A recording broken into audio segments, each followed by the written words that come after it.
welcome back to Good Morning Enablement. My name's Maria White, co-founder of Good Morning Enablement and CEO of Enablement Dojo. What I'd like to share with you today is a discussion or a talk around the enablement gap and why your sales enablement team absolutely deserves a career path and real training. So let's just start this off. Look, sales enablement has become one of the most strategic functions in the modern revenue organizations. They're tasked with onboarding reps, improving performance, aligning go-to-market messaging, and supporting growth at scale. Enablement teams are increasingly expected to be the connective tissue between sales, marketing, product marketing, and leadership. And yet, despite this critical responsibility, the sales enablement profession faces a major issue, in my humble opinion. And the issue is we are not investing in the people who make enablement happen. So too often, sales enablement professionals are left to figure it out without structured training or mentorship or clear paths for advancement. As a result, we risk burning out high potential talent and plateauing team performance and shrinking the overall quality of the enablement talent pool. And we do not want to do that. So if we want sales enablement to continue driving measurable impact across the revenue orgs, then we need to professionalize the function. And we need to do this with career paths, capability building, and leadership development. Yes, there are some things out there in the industry, but you as an organization also need to look at this team as an extension of yourselves and start focusing on professionalizing the function. So I've had the pleasure to work with companies where I've seen both sides of the coin, where enablement teams flounder due to lack of investment, and where I've seen them transform into high-impact strategic partners when the right training and structures are in place. Myself, as a VP of enablement for many years, always look to put in place certification and training programs that would elevate my enablement teams based on their particular function in the group. So let's break down why it matters, what happens when we don't act, and what a world-class enablement career path could actually look like. So in the current reality, this is a high-pressured role with limited support. That's the truth. Sales enablement has grown rapidly over the last decade. And according to research by the Sales Enablement Professional Group, which I believe was acquired by HighSpot, 75% of organizations now have a dedicated enablement function. And that's up 20% from 2013. Now, this function has not only grown and become critical, it's matured. But the infrastructure around, I believe, is not caught up yet.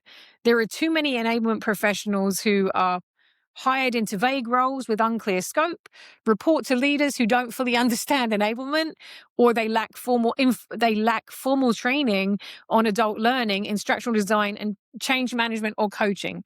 Just to tease that one out a little bit, if you're going into a job where you're teaching adults in further education, you should at least have, an understanding of how adults learn and understand how instructional design works and understand program, project, and change management, because that's what you'll be doing in your career over and over again. Or they've hit a ceiling with no clear growth path beyond enablement manager, senior enablement manager, head of enablement. So perhaps most troubling, their value is judged by activity and not by impact. So they're judged on, how many slide decks did you produce? How many trainings did you deliver? How much content was uploaded? But what about behavior change? Isn't that what we're really there for, sales enablement functions? We are there to create transformation and behavior change in the organizations that we train, predominantly sales and sales leadership. Or what about the pipeline impact or the win rate impact? These are three things that over the last 10 years, I have put in place in every organization I've worked for or consulted for, because it is critical to the success of the sellers that we are measuring, behavior change. That's what we're there to do. So as an enablement individual, without the right development and leadership support, even a talented enablement professional can plateau. And this is basically when the companies need them most. Their professionals might just all be coasting at this point because they've not been stretched or developed. So what happens when you don't train or develop your enablement team? So let's talk about the downside of inaction. So when you fail to invest in your enablement team, three things typically happen. Number one, your tactical output over strategic impact.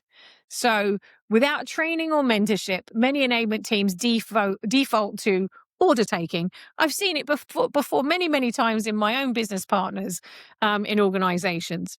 So they respond to requests from sales without a clear framework or prioritization or ROI. The result, a reactive team that's busy but not effective. Maybe effective in one thing they did, but holistically trying to build that behavior change over time and, convert the C players to B or B to A. That's not gonna happen with this tactical reactive approach. It's busy but not effective. The second one is stagnant skill development. So enablement requires a unique blend of skills.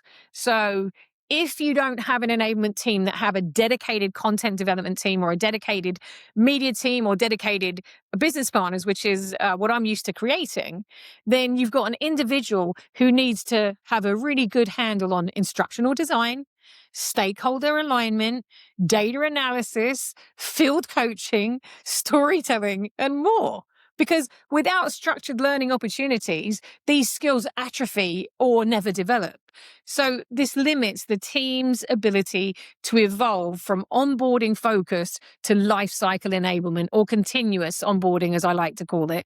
And you can get them from tactical support to strategic advisory, becoming a trusted advisor because you know about all of the sellers in the team that you're supporting, or you understand what the business is trying to create with the products so that you can give them, I believe if we do this to change behavior here, this is going to be the result, which of course is going to be, a more skilled, more confident seller, with a higher win rate and, a deeper pipeline.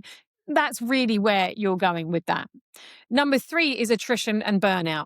So all high performers, regardless of what role they're in, but especially in enablement, they want to grow. If they don't see a path upwards or feel they're not developing, they'll leave. Or even worse, they'll stay with you and disengage.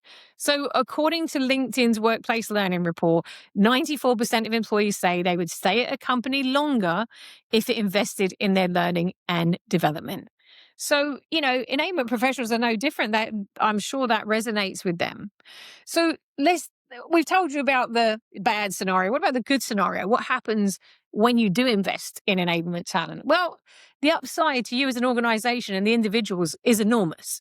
So when you invest in developing your enablement team with structured learning paths, mentorship, exposure to leadership, and advancement of opportunities, you effectively unlock a level of strategic impact that most organizations can only dream of.